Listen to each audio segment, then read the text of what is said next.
Hello world, welcome to a new video of BuildDevTours channel.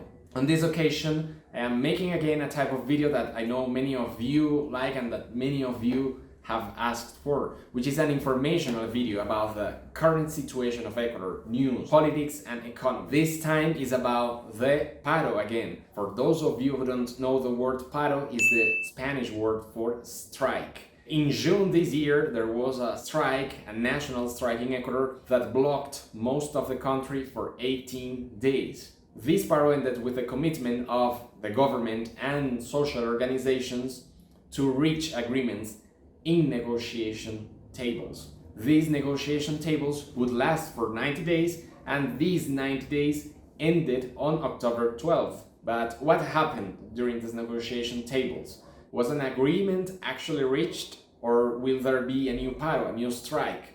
This is what I'm going to talk about in this video. If you're here for the first time and you're not subscribed to this channel, I invite you to do so. Here, if you're interested about Ecuador, tourism, culture, news, different things about Ecuador, you will find valuable information here. So I invite you to subscribe, that way you will also be helping me a lot. Thank you very much in advance. There is so much to say that I don't really know where to start from.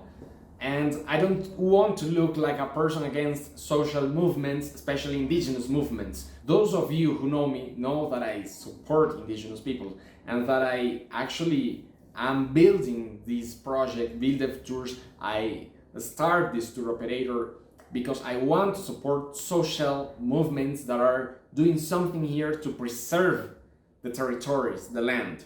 But many things have happened that are not correct at all. During the 18 days of strike, there were losses for $1.1 billion. That was already reported by Central Bank now in October. This is the official number, $1.1 billion. That is because many producers couldn't sell their products and simply got damaged. The chains of production of many factories had to stop, and that's something that is not actually like you simply turn it on and then again you start producing. Investments that were lost, people that stopped working in many places. This was in most of the country, remember, or at least most of the productive sectors of the country.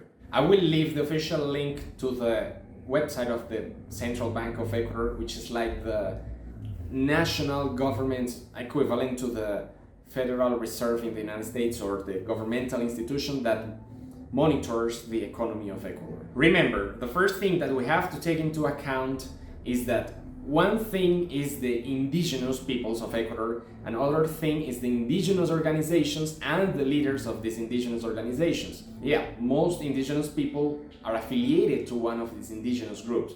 However, the leaders are not all. The leaders are some people. So, one thing is the indigenous people as a whole, another thing the leaders of the indigenous organizations. Leaders are the ones who make decisions, and many times these decisions are made from their points of view, based on their own interests. Secondly, the paro was not only led by CONAIE. The CONAIE is the National Confederation of Indigenous Organizations of Ecuador.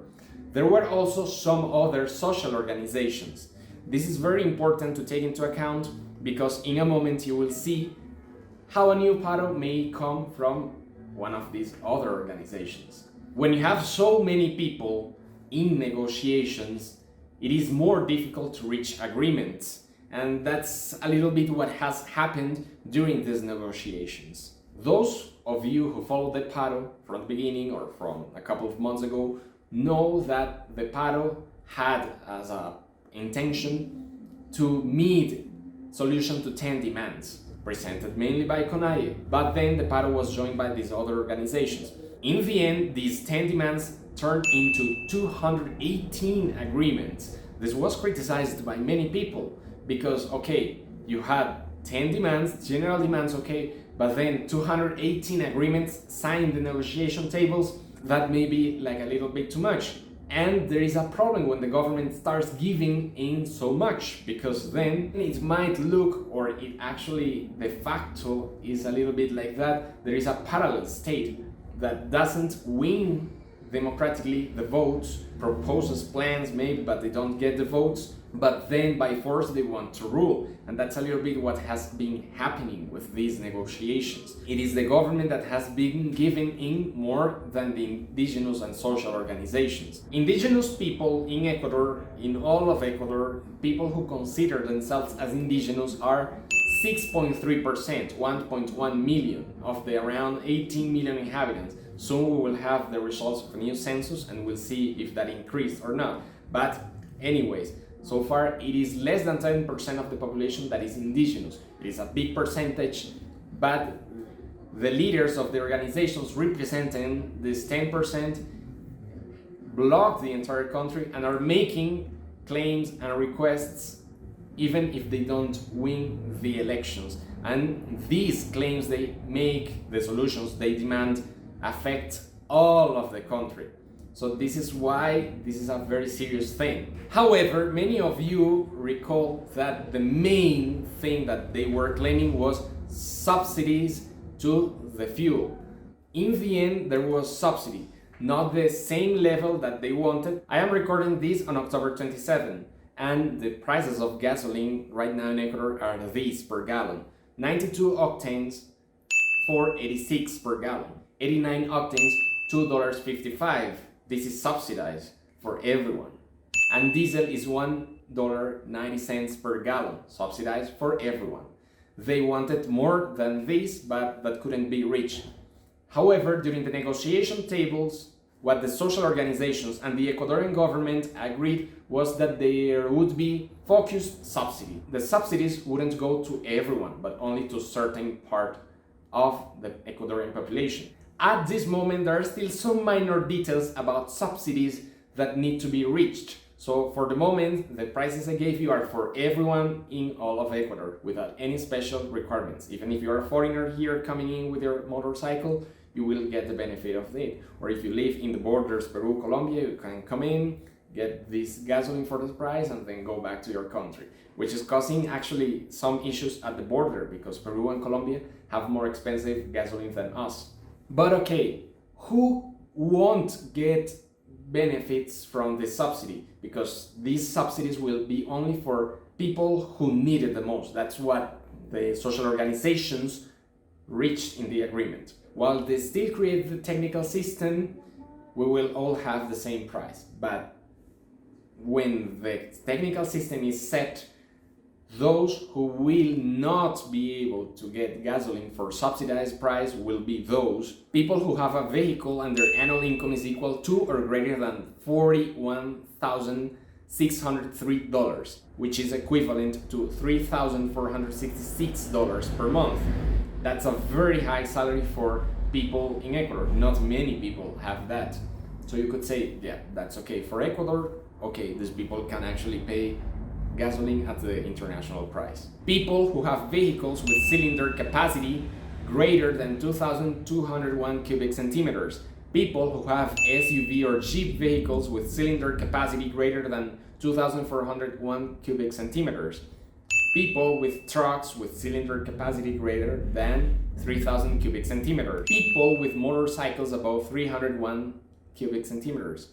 Or natural or legal persons that have more than 3 vehicles. At the beginning, it could sound well. However, what is the guarantee for a black market not to exist with this?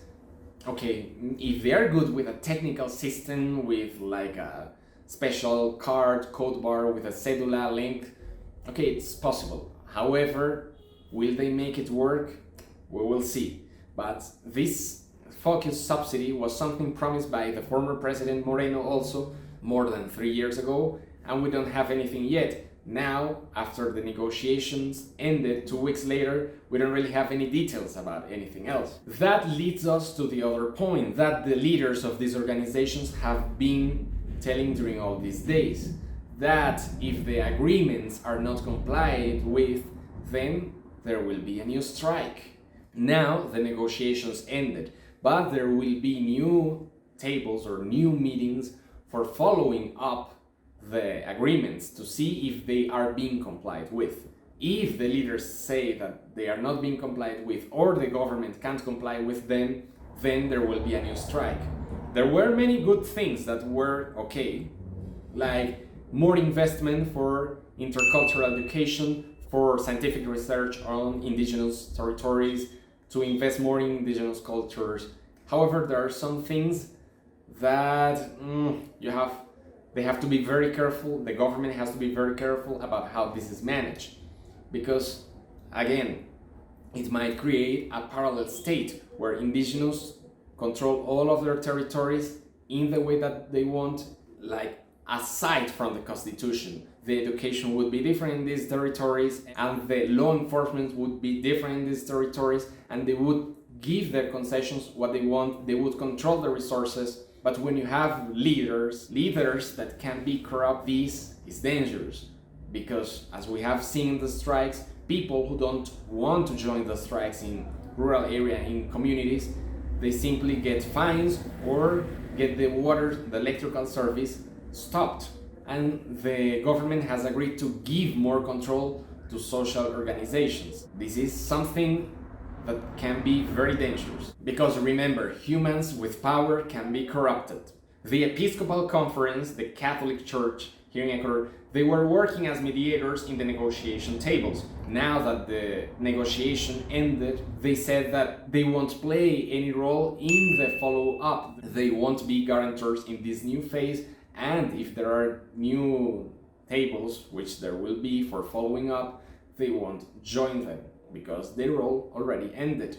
Now it's up to the government and the social organizations to do the best for the country. However, what is happening now in the last week of October? Remember I told you that CONAIE was not the only organization leading the strikes or leading the negotiation tables. There were other organizations. We have FENOCIN. FENOCIN is the Confederación Nacional de Organizaciones Campesinas, Indígenas y Negras, or translated as National Confederation of Peasant, Indigenous and Black Organizations. His leader, Gary Espinosa, said that he's talking with many other organizations in the coastal region of Ecuador to organize a new paro for the second week of November if the government doesn't comply with the demands. Gary, the leader of FENOCIN, actually says that many things are not being complied with. He thinks waiting is losing time, so they are going to put more pressure on the government. Due to insecurity rising in many areas of the coast, they want also more subsidies to products like urea, fertilizers. Estamos preparando una acción, esperamos que de aquí a la primera quincena de noviembre nos salga, esperamos socializar, ponernos de acuerdo con todos los compañeros con el fin de que la FENOCIN, la Cormolit, la Corporación de Montubio de Litoral que dirige Benito Zárate y otras organizaciones de productores podamos hacer una acción de lucha, digamos, que estamos preparando, estamos visitando. En este momento vengo de la provincia de Los Ríos, estamos aquí en Guayas y el día miércoles vamos a estar en Esmeraldas para preparar también la acción de cierre de carreteras allá en la provincia de Esmeraldas. De manera que va a ser una acción preventiva con el fin de que el gobierno a ver si se sensibiliza a cumplir con los acuerdos que ellos mismos han firmado y también con las promesas de campaña electoral que le hicieran al pueblo ecuatoriano. They want forgiveness on many debts for the peasants, for the farmers, and more credits. At the end of the paro, when they were signing the agreement to enter in the negotiation tables, he was one of the most reluctant to end the paro because he wanted the forgiveness of debts to the farmers to all debts.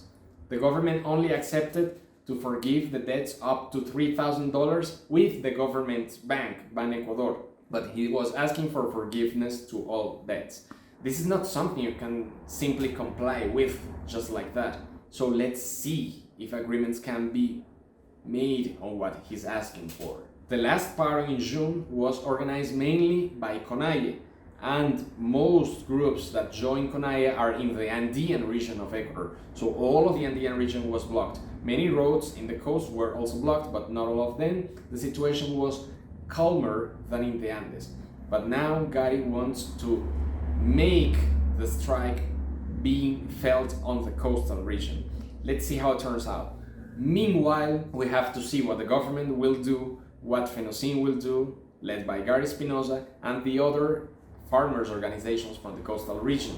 Yeah, there might be a new paro. However, most people on the streets don't really want a paro. Yes, they are protesting against Lasso. There are many things that people don't like about Lasso, and maybe if there was elections today, Lasso would lose by a lot, no matter who is the opponent. I would dare to say that most people don't want Lasso. However, that's a topic for another video. The thing is that people don't want another paro because we lost a lot. And if we have a new paro right now, that would be even more harmful to our economy because we are in the season where people spend the most and when people from overseas come as well to visit their families. So that might be more harmful than the strike in June. Okay, stay tuned, subscribe to the channel if you like this, please like the video, leave your comment, I will read all of them and I will take them into account for next videos as well. Once again, thank you very much for watching the video to this point and we'll be meeting in another video. Thank you very much, bye bye.